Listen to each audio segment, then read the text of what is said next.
In our third example, white is going to be short castled. So this is like going to be attacking a castled king on the queen side while your king is still kind of in the center and ultimately will be castled short. So sort of opposite side castling, just in general, generating an attack on an opponent. I was here playing with the black pieces against Grandmaster. I think at the time he was an international master, Christopher Yu. Very strong young player, 15, 16 years old, I believe, from the United States. We've played many games against each other over the past couple of years in 2021 and 2022.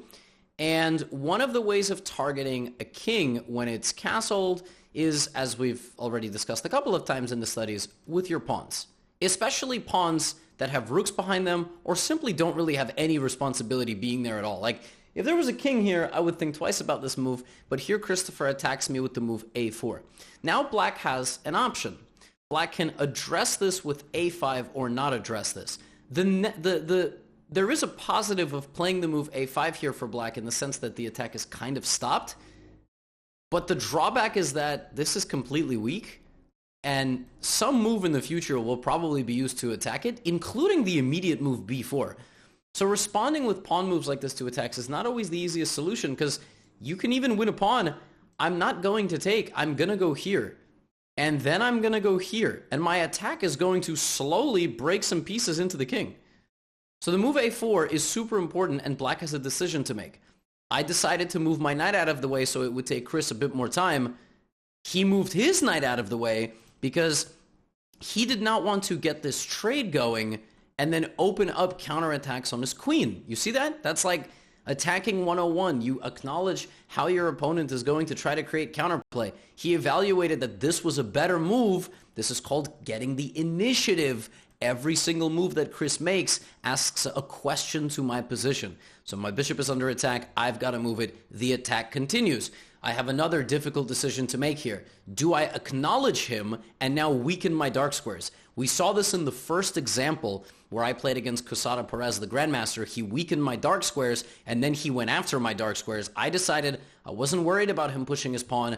I'm going to try to create counterplay down the center of the board. Now, Chris could look at this and go, you know what? I really don't like this. I'm going to spend a moment playing the move f4. That's not a completely unreasonable decision, but it also could be an overreaction. He might evaluate that him marching his pawn forward is much faster. He might get to my king much faster than I get to his, and he did that. And I decided that I was going to play this move, and I was like, okay, the attack has been stopped. But what has that pawn move done? It softened up that square, that pawn, right? And he knows that e5 is coming. Is he afraid of it? No. Not afraid of it at all. Which is so fascinating, right? Now, I had built up the move e5, but the truth is it doesn't even do a whole lot. At the end of the day, it's a attempt at opening the position, but now the king has moved here. So the rook used to target this, but it doesn't target that anymore. Maybe f4 was a reasonable move.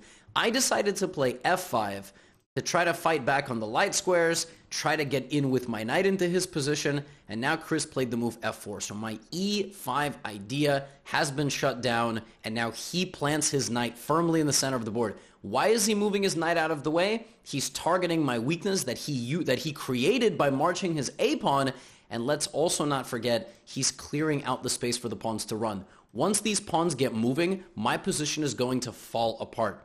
So, now, d takes e5. Rock solid. This is an example of a closed center. You will notice that the center is locked. That is going to make it much harder for black to defend. I went this way looking for some sort of aggressive counterplay. Chris goes here. Why there? Because he wants to attack my knight and not let it come forward. It's a very subtle idea. Thought I just saw a spider. just in case you were wondering why I'm looking up. It's a very subtle idea, but he plays this move so that I just have absolutely nothing here. I'm still looking for counterplay. Queen is active now, defending this and looking for this over here. And while I'm building it up, he shoves me backwards and he just bulldozes me. The queen is going into the weakened square. The knight is being attacked. I try to run with my king, but he hunts me out into the open. And yeah, my king is left alone with the incoming queen and rook. So he utilized the flank pawn advancement to make me weaken my position.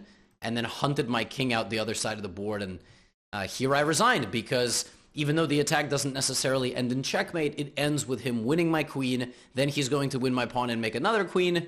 And I decided that, he probably knew how to checkmate me, so that was enough. This all began because in this position, he was cerebral enough to utilize his flank pawn to soften up my structure, then acknowledge my counterattack with the center pawn, which I was too slow. I should have done it probably faster. He planted his knight in the center of the board, targeting my weakness, locked the position, and then all he had to do was extract my knight. It was the last thing remaining. He did a nice job setting it up, and that was it.